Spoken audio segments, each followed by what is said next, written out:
नमस्कार, मैं अमित भोबिया। दोस्तों, क्या आप इस अनाज को पहचान पा रहे हैं कि ये कौन सा अनाज है? बहुत से लोगों को ये लग रहा होगा कि ये बाजरा है। जिन जिन को बाजरा लगा वो जल्दी से जाके कमेंट बॉक्स में बताइए। मुझे भी ऐसा ही महसूस हुआ।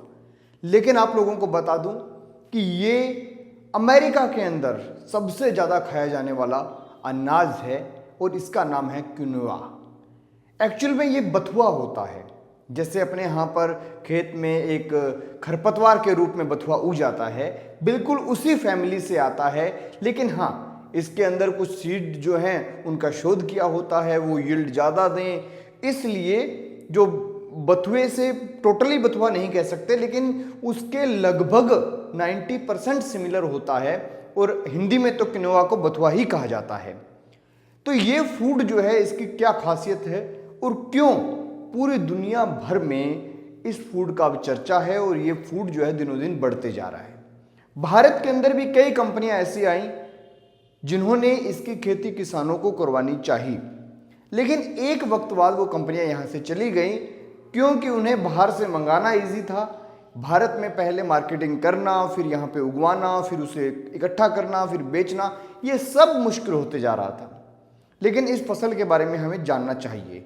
अगर आप एक किसान हैं तो आपको इस फसल के बारे में पता होना चाहिए।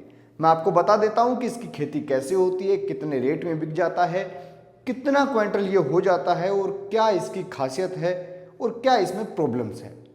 सबसे पहली बात कि ये होता कब है, तो ये होता है नवंबर के महीने में इसे लगाया जाता है। अगले 4 महीने के अंदर अंदर ये पककर तैयार हो जाता है। फरवरी के अंत में या मार्च की शुरुआत में हम इसे निकाल लेते हैं, इसे हार्वेस्ट जो है कर लेते हैं। और फिर कुछ ऐसे सीड होते हैं जिन्हें हम मार्केट में बेच देते हैं। अब आप कहेंगे कि इसका सीड कितना डलता है पर एकड़, तो बताया जाता है कि लगभग 2 किलो सीड अगर डाल दिया जाए तो वो मैक्सिमम होता है। लेकिन इसका सीड बहुत बारीक होता है, इसलिए इसके सीड को पहले मिट्टी में मिलाया जाता है और उसके बाद में उसका छींटा लगाया जाता है। और उसके बाद में जब एक्स्ट्रा पौधे बहुत ज़्यादा करीब करीब उग जाएं तो उन पौधों को उखाड़कर बाहर फेंक दिया जाता है, यानी कि एक सही डिस्टेंस जो है वो पौधों के बीच में मेंटेन कर दिया जाता है। खास बात यह है कि इसकी फसल को 20 से 30 दिन में एक सिंचाई जो है, पहली सिंचाई अगर मिल जाए तो ठीक है। उसके बाद में इसकी फसल को ज़्यादा सिंचाई की आवश्यकता नहीं पड़ती, ये अपने आप ग्रोथ करता रहता है। दूसरी खास बात यह है कि ये भारत के लगभग हर एरिया में हो जाता है। तीसरी खास बात यह है कि इसके अंदर पाले की कोई दिक्कत नहीं आती, क्योंकि जो रबी की फसलें हैं यानी नवंबर में उगाई जाने वाली फसलें हैं, उनको सबसे बड़ी दिक्कत रहती है कि या तो वो पाले से खत्म हो जाती हैं या कम पानी से खत्म हो जाती हैं। इसमें ऐसी कोई दिक्कत नहीं। इस फसल के अंदर प्रॉब्लम क्या है?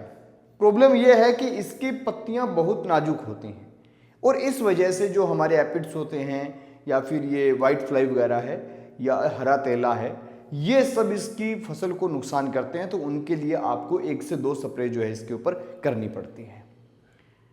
अब इसका बेनिफिट क्या है?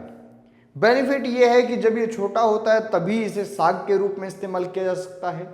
जब ये बड़ा हो जाता है और इसके ग्रेन्स इकट्ठे हो जाते हैं तो उन ग्रेन्स को बेचा जा सकता है मार्केट के अंदर। अब इसके मार्केट के अंदर 2 प्रकार के रेट हैं। अगर आप लोग नॉर्मल बाजार में जाके क्विनोआ लेके आते हैं, आप पंसारी को क्विनोआ बेचते हैं छोटी पैकिंग करके, तो आपको इसमें अच्छी कमाई है, क्योंकि लगभग 150-200 रुपये किलो तक क्विनोआ जो है कई जगह मिल रहा है। लेकिन अगर आप ट्रॉली भर के और बाजार में सीधा गेहूं की तरह बेचने जाएं तो इसके रेट में दिक्कत है। इसका रेट 4,000 से लेके 6-7 हज़ार रुपये के बीच में फ्लैक्चुएट करता रहता है। और रही बात कि ये फसल जो है कितनी हो जाती है, तो ये 8 क्विंटल से लेके 11-12 क्विंटल तक पर एकड़ में हो जाती है। अब ये भी देखा गया है कि कई एरिया ऐसा है जहां पे ये फसल 8 क्विंटल हुई, कुछ एरिया ऐसे जहां पे ये 12 क्विंटल हुई। तो ये जो बीच का अंतर है ये बहुत ज़्यादा है।